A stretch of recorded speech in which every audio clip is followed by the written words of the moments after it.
There once lived a princess so proud that real beauty disgusted her. A magical rose that could erase sorrow meant nothing to her. A nightingale whose song could melt the hardest heart bored her. But for glittering toys, she was willing to trade away her dignity. And the man she mocked most in the world was secretly the prince she should have married. In the old days, our elders would say, the child who throws away gold because it looks ordinary may one day kneel before brass because it shines. Hey, story lovers, it's Joy here, your favorite storyteller, and this is Meet the Seekers. Long ago, in the cold and beautiful lands of Denmark, there lived a young prince whose kingdom was small but honorable. He was not the richest ruler in Europe. He did not command mighty armies. He did not possess endless treasures, but he possessed something far rarer. He possessed sincerity. And because he had come of age, the prince decided it was time to marry. Now his name was respected across many kingdoms, and countless princesses would gladly have accepted him. But among all the daughters of royalty, there was one whose beauty was spoken of more than Moonlight itself, the emperor's daughter. The prince resolved that he would ask for her hand, but he did not wish to impress her with gold. He wished to offer her truth. Near the grave of his father grew a strange and sacred rose tree. It bloomed only once every year, and each time it produced a single rose. But that rose carried a wonder unlike any other. Anyone who inhaled its fragrance would forget every sorrow in their hearts. Grief would vanish, pain would soften, even bitterness would melt away. The prince also owned a nightingale whose voice was so beautiful that people wept when they heard her sing.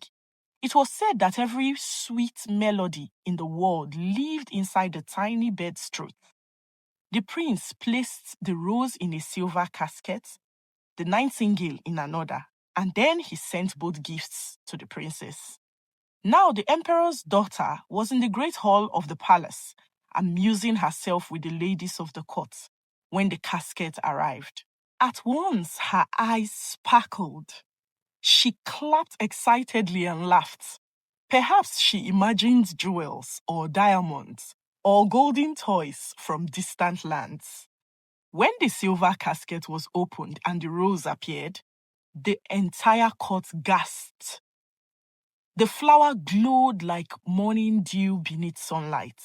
Its fragrance drifted across the hall like peace itself. The court ladies admired it immediately. How beautiful, how elegant. But the princess frowned. Her face twisted with irritation. Is it real? She asked. Not crafted, not mechanical. When they told her it was natural, she nearly burst into tears. Then came the nightingale. The little bird sang, and suddenly the noisy hall fell silent. Even the emperor himself felt tears gather in his eyes. The song carried longing, joy, sorrow, tenderness. It sounded like memories, but the princess only folded her arms. She did not care for things that possessed soul. She cared for things that glittered. At last, she declared coldly that she would not marry the prince. The messengers returned with the gifts, but the prince did not give up. Instead, he disguised himself, he darkened his face with soot and dirt, pulled a ragged cap over his head, and traveled to the emperor's palace, looking like a poor wanderer. There he asked for work. The emperor laughed and placed him among the palace servants as keeper of the pigs. And so the prince became the imperial swineherd. His room stood beside the filthy pigsty. The smell was dreadful, the work humiliating. But every night, the prince secretly crafted strange and marvelous inventions. One evening, he created a tiny enchanted cooking pot with silver bells, hanging around it. Whenever anything boiled inside, the bells rang out a merry tune. But that was not its true magic. Anyone who placed a finger in the smoke could instantly discover what every family in the city was cooking for dinner. The princess heard the bells while walking through the palace gardens. Immediately she stopped. Her eyes widened with excitement, not because the music touched her soul, but because the toy entertained her. She demanded to know its price. The swineherd answered calmly, 10 kisses from the princess. The court ladies were horrified. The princess stormed away in outrage. But as the magical pot continued to sing and reveal secrets from every kitchen in the city, curiosity began to gnaw at her pride. At last, she returned, hidden behind the dresses of her ladies so no one would see. The emperor's daughter paid 10 kisses for a toy, and once she possessed it, she became obsessed. All evening long, she used the enchanted pot to spy on meals from both rich and poor. The chamberlain had soup, the baker had pancakes, the cobbler was cooking cabbage. The princess laughed as though she had discovered the greatest wonder on earth. Days later, the swineherd created another marvel. This time, it was a musical rattle. When spun through the air, it played every tune imaginable, every dance, every melody, every song known to mankind. The princess was enchanted instantly. She wanted it more desperately than anything before. Again, she sent the ladies to ask its price. And again, the answer came. 100 kisses from the princess. Even the court ladies protested this time. But the princess silenced them.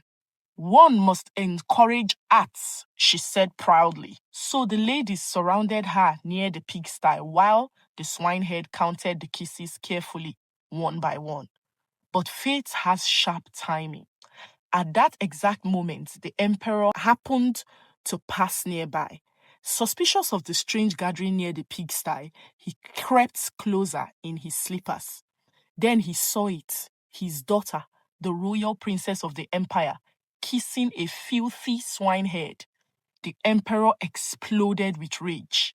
Before the 86th kiss could land, he struck the princess with his slippers and shouted for both of them to be thrown out of the kingdom immediately.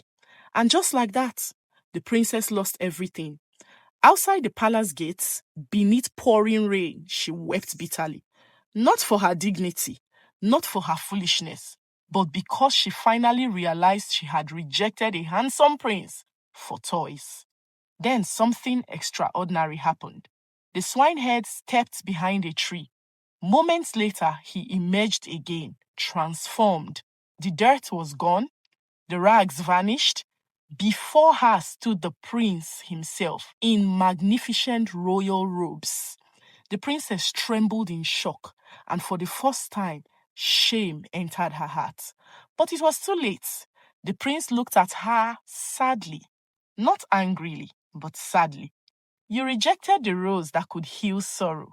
You rejected the nightingale whose song carried truth. But for meaningless toys, you kissed a swineherd. The prince turned away from her. Then he returned to his tiny kingdom and shut the palace gates forever. And outside those gates, the princess stood alone in the rain, listening to the fading echoes of the bells she once valued more than love. And that's the end of today's video. Please don't forget to subscribe for more intriguing folklore and mythology stories. Leave us your interesting thoughts, suggestions, lessons learned in the comment section. We love to read them. Like the video and share. See you in our next one. Bye.